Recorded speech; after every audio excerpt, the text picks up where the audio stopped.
Olá, Pai do Senhor, tudo bem? Aqui é o pastor Cristiano, passando aqui para poder deixar com vocês uma palavra. E hoje eu preciso falar com você que você pode ser usado pelo nosso Senhor para ser bênção na vida de outras pessoas. Preste atenção para que você viva uma vida abençoada em nome de Jesus. Vamos começar com uma passagem muito conhecida que se encontra lá em Isaías 6. No ano em que morreu o rei Uzias, eu vi também o Senhor sentado num alto e sublime trono, e as suas vestes enchiam o trono. Serafins estavam por cima dele, e cada um deles tinha 6 asas. Com 2 cobriam os seus rostos, com 2 cobriam os seus pés, e com 2 voavam. E eles clamavam uns para os outros, dizendo: Santo, Santo, Santo é o Senhor dos exércitos. Toda a terra está cheia da sua glória. E os umbrais da porta se moveram à voz do que clamava. E a casa se encheu de fumaça. Então disse eu: Ai de mim, pois estou perdido, porque sou um homem de lábios impuros e habito no meio de um povo de impuros lábios. E os meus olhos viram o Rei, o Senhor dos exércitos. Porém, um dos serafins voou para mim, trazendo na sua mão uma brasa viva que tirara do altar com uma tenaz. E com a brasa tocou a minha boca e disse: Eis que tocou os meus lábios, e a tua iniquidade foi tirada, e expiado o teu pecado. Depois disso, ouviu a voz do Senhor que dizia: A quem enviarei? A quem há de ir por nós? Então disse eu: Eis-me aqui, envia-me a mim. Isaías 6, de 4 a 8. Vamos lá ao segredo então. Muitas pessoas desejam ser usadas por Deus para poder fazer a sua obra. E não são poucos aqueles que anseiam serem vasos de honra nas mãos do Altíssimo. Muitos querem isso, muitos buscam isso. O problema é o seguinte: o profeta Isaías, ele era um desses que na sua época foi chamado por Deus para levar a mensagem celestial ao seu povo. As escrituras nos confirmam que no ano da morte do rei de Judá, o rei Uzias, o profeta Isaías vê o Senhor sentado no alto sublime trono, as orlas de suas vestes cobriam aquele lugar todo, o templo do Senhor.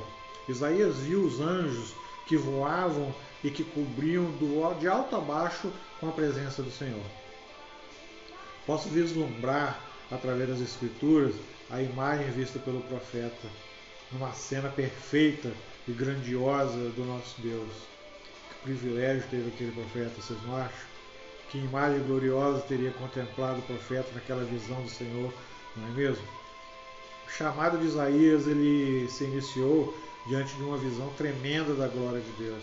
A imagem do Senhor Todo-Poderoso, exaltado na sua própria glória, que nenhuma imagem de HD hoje em dia poderia definir. O som dos anjos, naquele momento, como um coral dizendo: Santo, Santo, Santo é o Senhor. Colocavam as suas vozes com música naquele momento, como se fosse se o maior coral hoje em dia estivesse lá, ficaria no pé de chinelo perto dos anjos. Nem o som potente mais alto Dolby Surround poderia equalizar as vozes dos seres celestiais louvando a Deus naquele momento, ali naquelas alturas. E convenhamos, quem não gostaria de começar o seu ministério tendo uma experiência como essa, não é verdade? O chamado do profeta exige vida santa, porém, o que muitas pessoas não entendem, principalmente dessa nova geração, é que o chamado profético não é como uma vida que eles têm hoje. O chamado profético exige, acima de tudo, uma vida santa. Hoje muitos se intitulam profetas de Deus, vasos escolhidos do Senhor, mas poucos estão dispostos a renunciar tudo pelo chamado de Deus. Poucos estão dispostos a serem purificados no seu modo de pensar, no seu modo de agir ou de falar. Pouco se fala da família de Isaías, a não ser que ele era filho do Amós. Pela citação do seu pai, se entende que ele era uma pessoa importante, Bem, como se vê também em relação que tinha com as pessoas de poder daquela época. Isaías, conhecido também por todos os governantes daquela nação, também como aqueles que religiosamente comandavam o culto de Deus. E era justamente é, nessa época que foi endereçada a mensagem. Através disso, podemos deduzir que o chamado de Isaías ele envolveu renúncia, pois poderia usar outras palavras de condenação para o seu povo idólatra daquela época, como se fosse os outros atos. Mas o interessante na visão de Isaías não foi apenas o vislumbre da glória, mas também através dessa visão grandiosa, ele reconheceu a sua situação espiritual e a sua fraqueza. Sabe? A glória de Deus ele mostra a nossa fragilidade. As Escrituras mostram que quando ele viu a glória de Deus, ele viu a sua fragilidade, a sua pequenez, dizendo: ai de mim, que estou perdido, pois sou um homem de lábios impuros e vivo no meio de pessoas de impuros lábios. E os meus olhos viram o Rei, o Senhor dos Exércitos, lá em Isaías 6,5. Queridos, aquele ai significa, na cultura hebreia, um sentido de condenação e de juízo. Jesus mesmo proferiu seus ais, lá em Mateus 23, 13 e 39. E este temor envolvia pessoas diante da presença de Deus que não podiam vê-lo senão morreriam. Em Êxodo 19, 21, Juízes 6, 22 e 23. Na verdade, quem Isaías viu foi aquele que iria anunciar a mensagem, ou seja, o ungido de Deus, o Messias de Israel, chamado Cristo, o mesmo que Daniel viu em visão no rio Tigre e João na ilha de Patmos, em Deuteronômio 10, 5 e 6, Apocalipse 1, 13 e 15. A visão era Jesus, o Rei da Glória. Muitas pessoas dizem conhecer Deus e seguir conforme os mandamentos. Mas quando o Senhor exige algo dessas pessoas, que são como o jovem rico, ou seja, fogem da sua presença lá em Marcos 10, 21, quando ele fez a proposta para o jovem rico. Outras pessoas dizem que andam com Deus, mas não querem entregar a Deus os seus desejos pecaminosos mais profundos. Não querem dar ao Senhor os seus pecados de estimação. Porque há tempos que vem ocupando um espaço no seu coração. E é uma coisa difícil de se retirar. Mas Deus pode mudar a sua vida muitas das vezes, porque Ele muda os corações das pessoas. Ele te dá condições de você mudar a sua vida quando você entrega a sua vida para Jesus. Diz a palavra de Deus que logo que o profeta confessou a sua fraqueza, um anjo serafim voou para ele com maternais e com a brasa viva tirada do altar, em Isaías 6, 6. E com essa brasa tocou sua boca e disse ele: eis que ele tocou seus lábios e a tua iniquidade foi tirada, foi perdoada o teu pecado. Isaías 6, 7. A palavra do Senhor diz: o que encobre as suas transgressões nunca prosperará, mas o que confessa deixa e alcançará misericórdia. Em Provérbios 28, 13. O profeta Isaías ele não encobriu o seu pecado diante da glória de Deus. Ele confessou e por isso teve o seu pecado perdoado. Aquele anjo estava trazendo a brasa purificadora que vinha direto do altar do Senhor.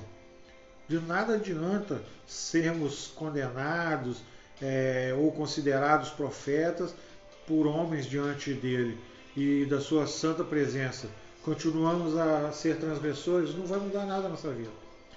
Foi após ele ser tocado e perdoado por Deus que ouve a voz de Deus dizendo: a quem enviarei? Quem há de ir por nós? Lá em Isaías 6,8. E com certeza de que 1 mais 1 é 2, o profeta também respondeu, e eu também responderia naquela hora: eis-me aqui, envia-me a mim. Olha que palavra linda. Eis-me aqui, envia-me a mim, me prepara, me purifica, me perdoa.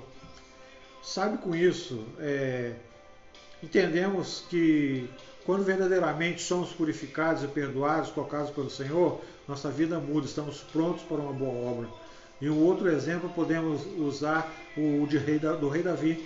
O salmista Davi, quando ele confessou o seu pecado diante de Deus no Salmo 51, ele declarou: pequei contra ti somente, e fiz o que era mal perante os teus olhos.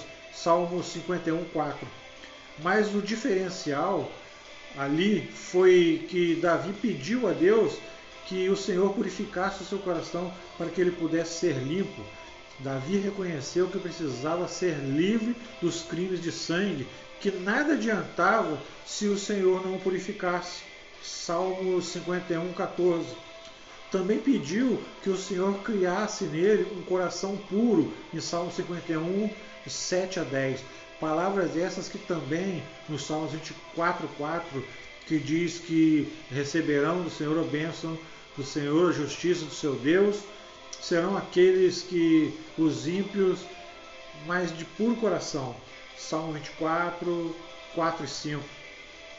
Então, se após ter confessado e pedido a Deus a mudança que Davi pôde dizer, então ensinarei aos transgressores os teus caminhos e os pecados se converterão de ti. Salmo 51, 13. Tendo esses exemplos de Davi nesse texto de Isaías, podemos concluir vários aspectos. O primeiro deles, que é necessário confessar a Deus e não encobrir os nossos erros para que possamos fazer a obra de Deus de qualquer maneira. Segundo item é o seguinte: aprendemos que quando verdadeiramente temos uma visão de Deus, não há como continuarmos da mesma maneira. Temos que mudar, tem que haver mudança. Terceiro, entendemos que devemos temer a Deus. Não podemos servir a Deus de qualquer jeito. Isaías entendeu que não podia falar ousadamente e sem restrições da parte de Deus se algo não fosse removido da sua vida. E a pergunta que fica agora para a sua meditação é só uma: o que é ainda preciso para remover da sua vida? O que você tem que remover para que você possa fazer a obra de Deus? Para que Deus abençoe a tua vida? Só isso. Responda essa pergunta e você será livre. Deus abençoe a sua vida. Uma boa tarde. Dá tchau para eles, Cristal.